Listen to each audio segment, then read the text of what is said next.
Here are 10 reasons why the Oregon Ducks return to the Big Ten championship game. Yes, specific here. They will return to the Big Ten championship game. So they will have a chance to win the Big Ten in back-to-back years in their first 2 years in the conference. Oregon, for context, is plus 470 to win the Big Ten. I think that is a little bit too low, and I'm going to tell you why here. Starting off with reason number 1, they got freshman freaks. They don't have the 2 best players in football. That's Ohio State. They don't have the best wide receiver trio. That's Clemson. They do not have the best overall roster in America. I think that's Penn State. What they do have, and this sets up incredibly well for their future in 2026 and beyond, but also comes into play this year because the roster is so young, I think a lot of these guys will play. They have a redshirt freshman and true freshman talent that I think is unparalleled nationally. They have signed the number 1 quality class last cycle entering 2025. And in the 2024 class, they signed the number 1 overall class in the Big Ten. They've been the transfer portal king in large part in terms of quality. But I think their freshmen, looking at, Brycen Moore, Neem Offord. Before we resume this segment, please take a few seconds of your time to make sure you have liked the video, subscribe to the channel, hit the notification bell for the channel and for any team podcasts and playlists linked in the description, and also comment your thoughts down below in the comment section and join my Discord server via the description. All of those things I just asked you to do are completely free, and they sign you up for things related to my channel, or they don't sign you up for anything. No cost to you, and all the benefit to you because we release daily college football content here on College Football with Sam. If you want to support the channel monetarily, sign up for a YouTube membership, or check any other links in the description for my merchandise store and Patreon page. Thank you very much, and let's get back to the segment. Ifeoma Badegwu, Aiden Breland, Elijah Rushing, a lot of players on defense, a lot of them, but then Brycen Moore on offense. They have a bright future, and that future's now.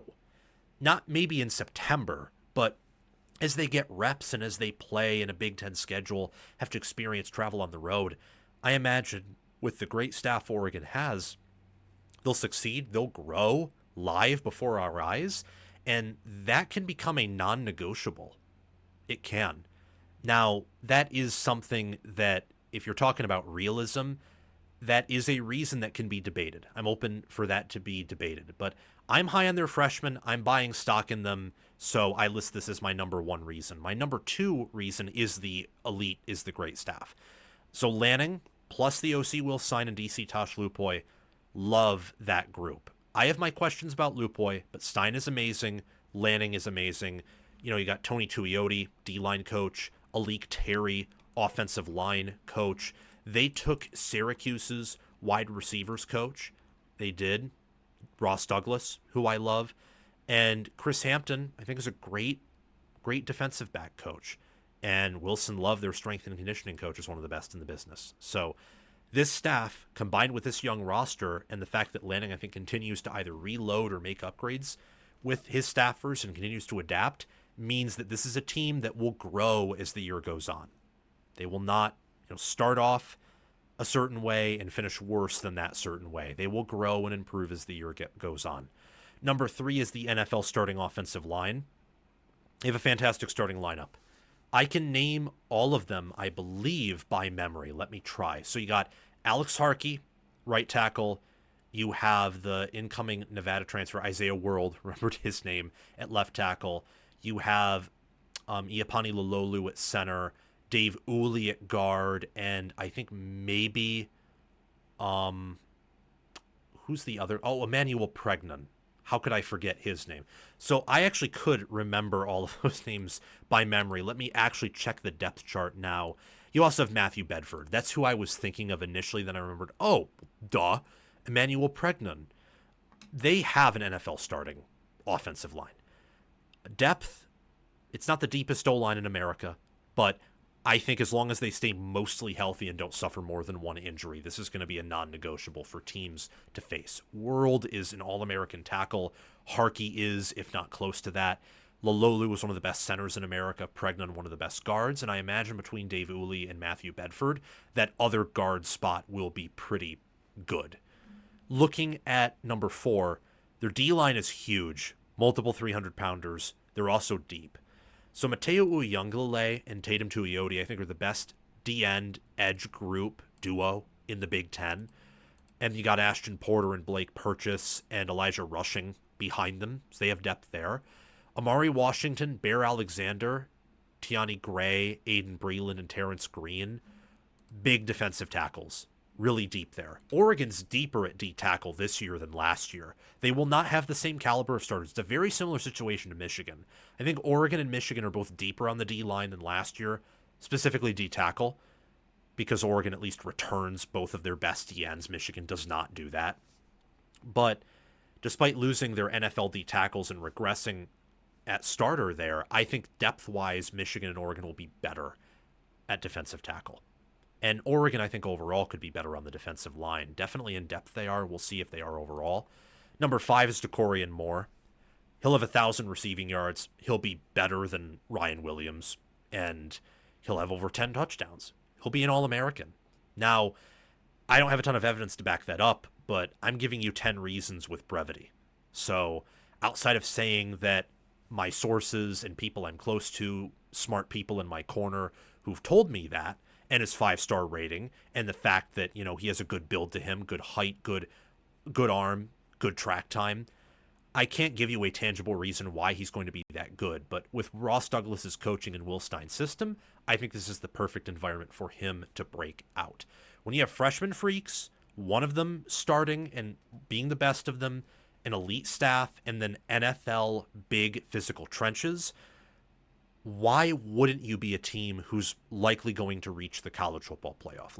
Let's go on to the second column of reasons here. They have college football's best tight end in Kenyon Sadiq.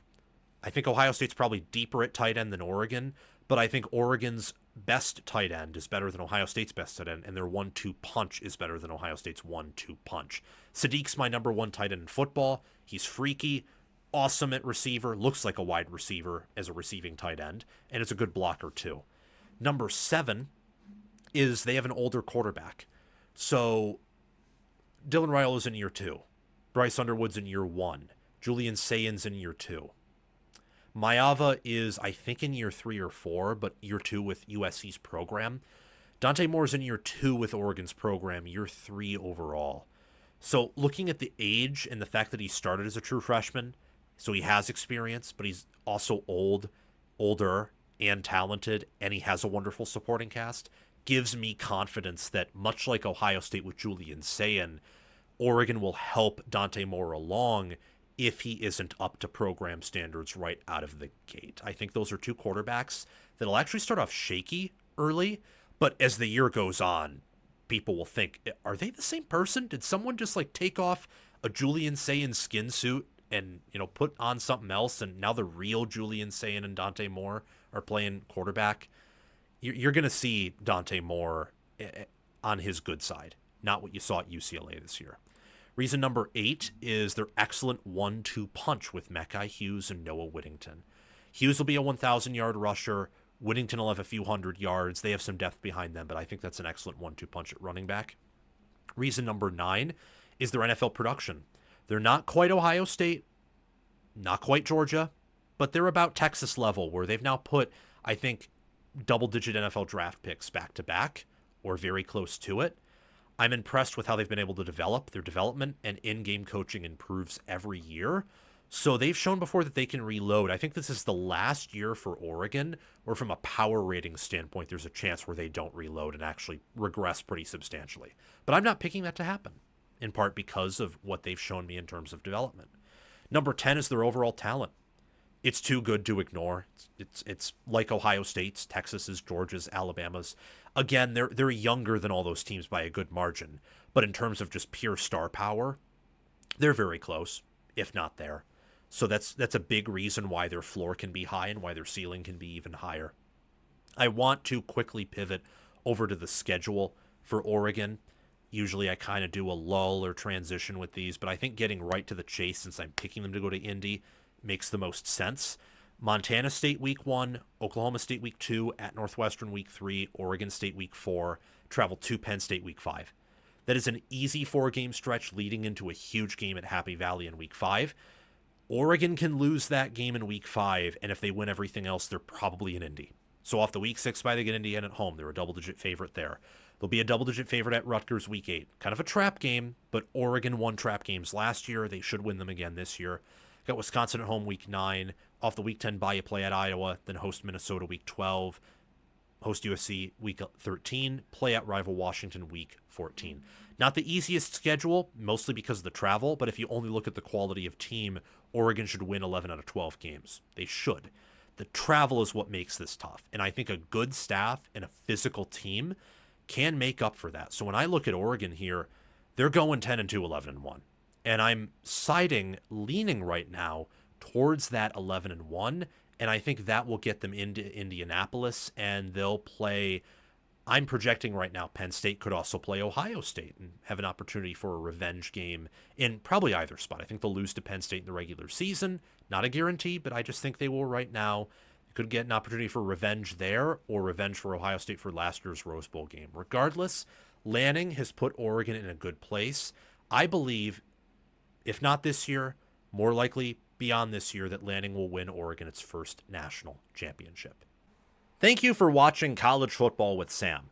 Make sure that you've liked the video, subscribed to the channel, hit the notification bell for the channel and team playlists and podcasts in the description, joined the free Discord server where we talk college football 24/7, and have commented your thoughts down below.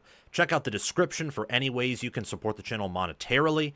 Everything else I've asked you to do is completely free, and your support means the world to me.